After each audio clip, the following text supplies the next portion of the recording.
கிறிஸ்துவுக்குள் எனக்கு மிகவும் பிரியமான அருமை சகோதர சகோதரிகளுக்கு ஆண்டவராகிய இயேசு கிறிஸ்துவின் நாமத்திலே வாழ்த்துக்களையும் ஸ்தோத்திரங்களையும் தெரிவித்துக் கொள்கிறேன். இந்த நாளிலும் கூட உங்களோடு கூட பேசும்படிக்காய் கர்த்தருடைய ஆவியானவர் இருதயத்தில் வைத்த வார்த்தை என்ன அப்படின்னா, சங்கீதங்களின் புஸ்தகம் 1ஆம் சங்கீதம் 2ஆம் வசனத்தில் வார்த்தை இருக்கிறது.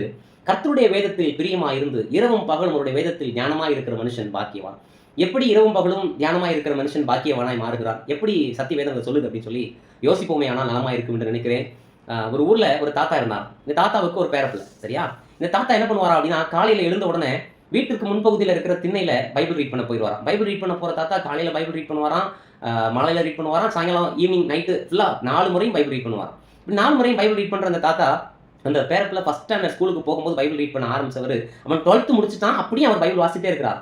இவனுக்கு பயங்கர ஆச்சரியம். என்ன இந்த தாத்தா இந்த ஒரு புஸ்தகத்தை, பழைய புஸ்தகத்தை தினம் உட்கார்ந்து படிச்சுட்டே இருக்கிறாரு, இதுல என்ன இருக்குதுன்னு தெரியல, இவருக்கு ஒருவேளை அந்த பைபிள் புரியலையா, மறந்து போயிருதான்னு தெரியலன்னு சொல்லிட்டு இந்த தாத்தா இடத்துல போய் கேட்டானா, தாத்தா நான் ஃபர்ஸ்ட் ஸ்டாண்டர்ட் ஸ்கூலுக்கு போகும்போது நீ வாங்கின பைபிள் தாத்தா, அந்த வாசிக்க ஆரம்பிச்ச தாத்தா, இன்னைக்கு நான் 12th முடிச்சு காலேஜ் ஃபர்ஸ்ட் இயர் வந்துட்டு இன்னைக்கு நீ இந்த பைபிள் படிச்சுட்டே இருக்கிறியே அப்படின்னு சொல்லி தாத்தா கேட்டானா. தாத்தா உடனே சொன்னாராம், இது ஒரு பெரிய ரகசியம்பா, இந்த ரகசியத்தை நான் உனக்கு சொல்லி தரணும் அப்படின்னா நான் சொல்றதை நீ கேட்கணும் அப்படின்னாராம். இந்த பையனுக்கு தாத்தா ஒரு ரகசியம் சொல்றேன்னு சொல்லிட்டாரு, அப்போ அந்த எப்படியாவது ரகசியத்தை தெரிஞ்சுக்கணுன்ற ஆசையில சொல்லுங்க தாத்தா, நீங்க என்ன சொன்னாலும் நான் கேட்கிறேன் அப்படின்னா. அப்போ கேட்கிறேன்னு சொன்ன உடனே எங்க தாத்தா சொல்லிட்டாராம், நீ போய் நம்ம வீட்டுல மாட்டு தொழுவத்துல மாடுகளுடைய சாணம் அள்ளக்கூடியதான ஒரு ஓலைப்பெட்டி இருக்குது, அந்த ஓலைப்பெட்டியை எடுத்துட்டு வா அப்படின்னு சொன்னாராம். இந்த ஓலைப்பெட்டியை எடுத்துட்டு வந்துட்டான். இந்த ஓலைப்பெட்டியை கொண்டு போய் தெருமுனையில இருக்கிற தண்ணீர் குழாயில இது நிரம்பத்தக்க தண்ணீரை நீ பிடிச்சி அந்த தண்ணி வீட்டுக்கு கொண்டு வந்து எப்போ நீ சேர்க்கிறியோ, முழு பெட்டி நிறைய இருக்கக்கூடிய தண்ணி எப்போ வந்து நீ சேர்க்கிறியோ அப்போ நான் அந்த ரகசியத்தை சொல்லித்தரேன்னு சொல்லிட்டாரான்.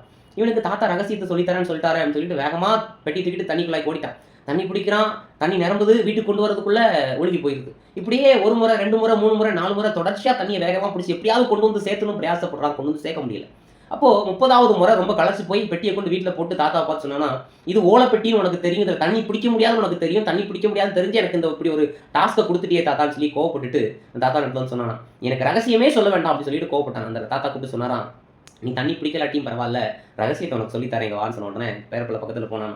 தாத்தா சொன்னாராம், முறை இந்த தண்ணி பிடிக்கிறதுக்கு நீ போகும்போது இந்த ஓலைப்பெட்டி எப்படி இருந்துச்சுன்னு கேட்ட உடனே சொன்னானா, ரொம்ப அழுக்கா இருந்துச்சு தாத்தா, பார்க்கறதுக்கு அசிங்கமா இருந்துச்சு, ரொம்ப நாற்றம் எடுக்கக்கூடியதா இருந்துச்சு அப்படின்னா. இப்போ இந்த தண்ணிப்பெட்டியை நீ இந்த ஓலைப்பெட்டியை பாரு அப்படின்னு இந்த ஓலைப்பெட்டியை பார்த்தா சுத்தமா இருந்துச்சான். அண்ணே சொன்னா இப்போ ரொம்ப சுத்தமா இருக்கு தாத்தா அப்படின்னு சொன்னானா. அப்போ சொன்னாராம், முறை இந்த பைபிளை வாசிக்கும் போது என் வாழ்க்கை நாற்றமா இருந்தது, மனுஷன் மதிக்கத்தக்க விதமா இல்லை, ரொம்ப அசடும் கழிவும் ரொம்ப அழுக்கா இருந்தேன். ஆனா ஒவ்வொரு முறை இதை வாசிக்கும் போது எனக்குள்ள ஏதோ ஒரு மாற்றம் நிகழ்கிறத நான் உணர்ந்தேன். ஒவ்வொரு முறை இதை வாசிக்கும் போது எனக்குள்ள ஏதோ ஒரு விஷயம் சுத்திகரிக்கிறத நான் உணர்ந்த அப்படின்னால இன்ன வரைக்கும் நான் வாசிக்கிட்டே இருக்கிறேன் அப்படின்னு சொல்லி என் தாத்தா சொன்னார். கதையின்படி உங்களுக்கு நான் சொல்ல விரும்புறது என்ன அப்படின்னா, பிரியமான தேவஜனமே, ஒவ்வொரு முறை வேதத்தை படிக்கும் போதும் வேதம் உங்களுக்குள்ள ஒரு சுத்திகரிப்பை கொடுக்கிறது. வேதம் உங்களை ஒரு விதமான நன்மைக்கு நேராக வழி நடத்துகிறது, உங்களை பாக்கியவானாய் பாக்கியசாலியாய் மாற்றுகிறது. மறந்து போகாதீங்க. நாளும் கூட ஒரு டாஸ்க் உங்களுக்கு வச்சிருக்கிறேன். என்ன அப்படின்னா, இந்த முழு வேதத்துலையும் நிறைய பேருக்கு நிறைய வார்த்தை ஃபேவரட்டான வேர்டாக இருக்கும், ஒவ்வொரு வார்த்தை ரொம்ப ஃபேவரட்டான வேர்டாக இருக்கும். இன்னைக்கு அப்படி உங்களுக்கு முழு வேதத்தில் இருக்க ஏதாவது ஒரு வார்த்தை ரொம்ப ஃபேவரட்டான வார்த்தையை இந்த கமெண்ட் செக்ஷனில் நீங்கள் கமெண்ட் பண்ணுங்க. இந்த வார்த்தையை நீங்கள் யாருக்கும் அனுப்ப நினைச்சீங்க அப்படின்னா டேக் பண்ணுங்க. கர்த்தர் உங்களை ஆசீர்வதிப்பாராக. எனக்கு என்ன பிரியமான வசனம் நீங்கள் கேட்குறீங்க, ஃபேவரட்டான வசனம் கேட்குறீங்க அப்படின்னா, நம்முடைய ஆவிக்கு மறைவாய் நான் எங்கே போவேன், உடைய சமூகத்தை விட்டு எங்கே ஓடுவேன். இந்த வார்த்தை எனக்கு ரொம்ப பிரியமான வார்த்தை, ரொம்ப ஃபேவரட்டான வார்த்தை. உங்களுக்கு பிரியமான வார்த்தையை நீங்கள் கமெண்ட் செக்ஷனில் கமெண்ட் பண்ணுங்க. கர்த்தர் உங்களை ஆசீர்வதிப்பாராக. ஆமென்.